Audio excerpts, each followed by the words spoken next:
আচ্ছা যেভাবে করে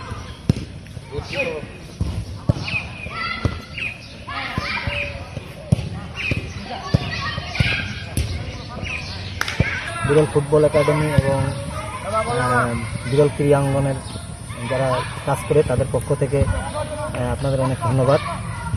আমরা বিরল ফুটবল একাডেমি গত 2019 সালে প্রতিষ্ঠিত হই এবং 2024 সালে আমরা বাংলাদেশ ফুটবল ফেডারেশনের তালিকাভুক্ত রেজিস্ট্রেশনকৃত 1 স্টার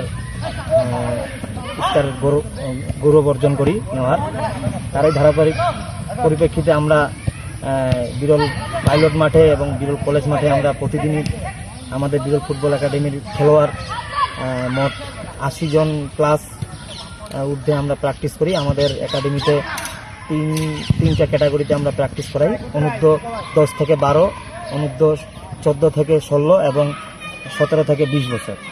তা আমরা প্রতি বছরই আমরা জাতীয় এবং আন্তর্জাতিক পর্যায়ে আমরা খেলোয়াড় দেওয়ার চেষ্টা করি।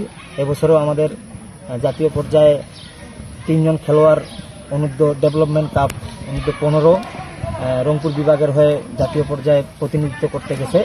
এবং খুশির সংবাদ হচ্ছে যে আমাদের একজন খেলোয়াড় আবু বকর সিদ্দিক আরস, সে ডেভেলপমেন্ট কাপ খেলায় ফাইনাল খেলায় সে সর্বোচ্চ খেলোয়াড় সেরা খেলোয়াড় নির্বাচিত হয়েছে, আলহামদুলিল্লাহ। আমরা খেলোয়াড়দেরকে নিয়ে কাজ করি। আমরা বিরল আমাদের যেহেতু বর্ডার সাইড এলাকা, আমাদের এই জায়গায় অনেক মাদকের ছড়াছড়ি এবং মোবাইল গেম আসক্তি থেকে আমরা বাচ্চাদের, কোমলমতি বাচ্চাদের ভালো কিছু করার উদ্দেশ্যেই আমাদের এই একাডেমি। আমাদের এই একাডেমিতে আমাদের স্থানীয় রাজনৈতিক ব্যক্তিত্ব, সামাজিক ব্যক্তিত্ব আমাদেরকে সহযোগিতা করে। আমাদের একাডেমিতে আমরা কোনো চাঁদা বা মাসিক কোনো ভাতা সিস্টেম আমরা নেই না। আমরা খেলোয়াড়দের সুবিধার্থে আমরা তাদের খেলা যেন আমরা তাদেরকে শিখাইতে পারি এবং ভালো খেলোয়াড় তৈরি করতে পারি এবং জাতীয় পর্যায়ে আমরা যেন খেলোয়াড় দিতে পারি, এই জন্য আমরা কোনো মাসিক চাঁদার সিস্টেম তৈরি করি নাই।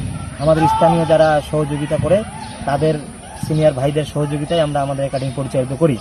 আমরা স্থানীয়ভাবে বিভিন্ন টুর্নামেন্ট, জাতীয় পর্যায়ে টুর্নামেন্ট এবং কি সরকারি অনেক বয়সভিত্তিক টুর্নামেন্টগুলোতে আমাদের একাডেমি প্রতি বছরই অংশগ্রহণ করে।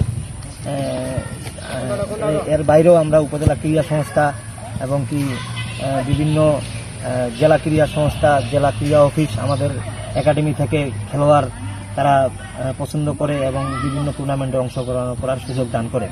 এজন্য আমাদের ফুটবল একাডেমি, বিরল ফুটবল একাডেমির পক্ষ থেকে সবাইকে আমরা আন্তরিক ধন্যবাদ এবং শুভেচ্ছা জানাই। আশা করি আগামীতেও আমাদের একাডেমি ভালো কিছু করবে এবং সকলের সহযোগিতায় আমরা জাতীয় পর্যায়ে খেলোয়াড় দিতে পারবো ইনশাল্লাহ। ধন্যবাদ সবাইকে।